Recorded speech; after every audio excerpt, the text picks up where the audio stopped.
99% लोग इस सत्यनारायण स्तुति की शक्ति नहीं जानते।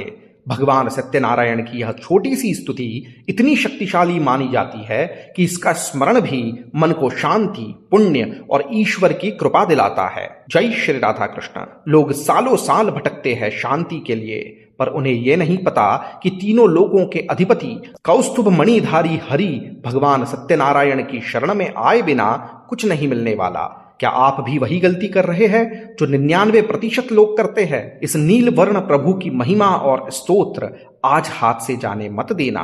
सत्यनारायण की कथा के बाद या नित्य सुबह इसका पाठ आपके आधे जीवन को हल्का कर देगा। ऐसे रहस्यमय और दिव्य स्तोत्र स्तुतियां हम आपके लिए लेकर आते रहते हैं, इसीलिए चैनल को सब्सक्राइब अवश्य कीजिएगा। वीडियो को अंत तक अवश्य देखें और वीडियो के अंत में जय श्री सत्यनारायण कमेंट करना न भूलें।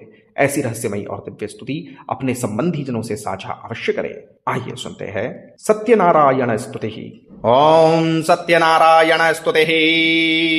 ध्यायेत् सत्यं गुणातीतं गुणत्रय समन्वितं लोकनाथं त्रिलोकेशं कौस्तुभाभरणं हरिं नीलवर्णं पीतवस्त्रं श्रीवत्स पदभूषितं गोविन्दं गोकुलानन्दं ब्रह्माद्यैरपि पूजितं सत्यनारायणं देवं वन्देऽहं कामदं प्रभुं लीलया विततं विश्वं येन तस्मै नमो नमः।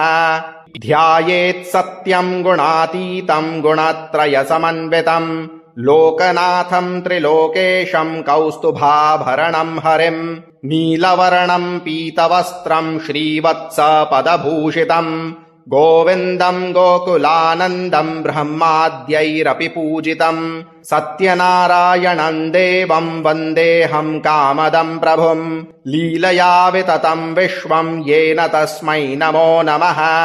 ध्यायेत् सत्यं गुणातीतं गुणत्रयसमन्वितं लोकनाथं त्रिलोकेशं कौस्तुभाभरणं हरिं नीलवर्णं पीतवस्त्रं श्रीवत्स पदभूषितं गोविन्दं गोकुलानन्दं ब्रह्माद्यैरपि पूजितं सत्यनारायणं देवं वन्देऽहं कामदं प्रभुं लीलया विततं विश्वं येन तस्मै नमो नमः।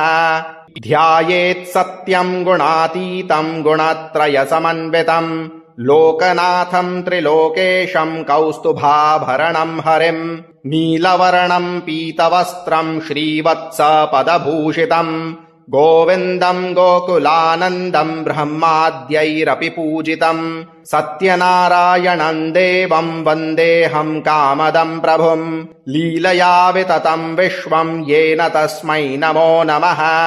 ध्यायेत् सत्यं गुणातीतं गुणत्रयसमन्वितं लोकनाथं त्रिलोकेशं कौस्तुभाभरणं हरिं नीलवर्णं पीतवस्त्रं श्रीवत्स पदभूषितं गोविन्दं गोकुलानन्दं ब्रह्माद्यैरपि पूजितं सत्यनारायणं देवं वन्देऽहं कामदं प्रभुं लीलया विततं विश्वं येन तस्मै नमो नमः। ध्यायेत् सत्यं गुणातीतं गुणत्रयसमन्वितं लोकनाथं त्रिलोकेशं कौस्तुभाभरणं हरिं नीलवर्णं पीतवस्त्रं श्रीवत्स पदभूषितं गोविन्दं गोकुलानन्दं ब्रह्माद्यैरपि पूजितं सत्यनारायणं देवं वन्देऽहं कामदं प्रभुं लीलया विततं विश्वं येन तस्मै नमो नमः। ध्यायेत् सत्यं गुणातीतं गुणत्रयसमन्वितं लोकनाथं त्रिलोकेशं कौस्तुभाभरणं हरिं नीलवर्णं पीतवस्त्रं श्रीवत्स पदभूषितं गोविन्दं गोकुलानन्दं ब्रह्माद्यैरपि पूजितं सत्यनारायणं देवं वन्देऽहं कामदं प्रभुं लीलया विततं विश्वं येन तस्मै नमो नमः। ध्यायेत् सत्यं गुणातीतं गुणत्रयसमन्वितं लोकनाथं त्रिलोकेशं कौस्तुभाभरणं हरिं नीलवर्णं पीतवस्त्रं श्रीवत्स पदभूषितं गोविन्दं गोकुलानन्दं ब्रह्माद्यैरपि पूजितं सत्यनारायणं देवं वन्देऽहं कामदं प्रभुं लीलया विततं विश्वं येन तस्मै नमो नमः। ध्यायेत् सत्यं गुणातीतं गुणत्रयसमन्वितं लोकनाथं त्रिलोकेशं कौस्तुभाभरणं हरिं नीलवर्णं पीतवस्त्रं श्रीवत्सपदभूषितं गोविन्दं गोकुलानन्दं ब्रह्माद्यैरपि पूजितं सत्यनारायणं देवं वन्देऽहं कामदं प्रभुं लीलया विततं विश्वं येन तस्मै नमो नमः। ध्यायेत् सत्यं गुणातीतं गुणत्रयसमन्वितं लोकनाथं त्रिलोकेशं कौस्तुभाभरणं हरिं नीलवर्णं पीतवस्त्रं श्रीवत्सपदभूषितं गोविन्दं गोकुलानन्दं ब्रह्माद्यैरपि पूजितं सत्यनारायणं देवं वन्देऽहं कामदं प्रभुं लीलया विततं विश्वं येन तस्मै नमो नमः। ध्यायेत् सत्यं गुणातीतं गुणत्रयसमन्वितं लोकनाथं त्रिलोकेशं कौस्तुभाभरणं हरिं नीलवर्णं पीतवस्त्रं श्रीवत्सपदभूषितं गोविन्दं गोकुलानन्दं ब्रह्माद्यैरपि पूजितं सत्यनारायणं देवं वन्देऽहं कामदं प्रभुं लीलया विततं विश्वं येन तस्मै नमो नमः।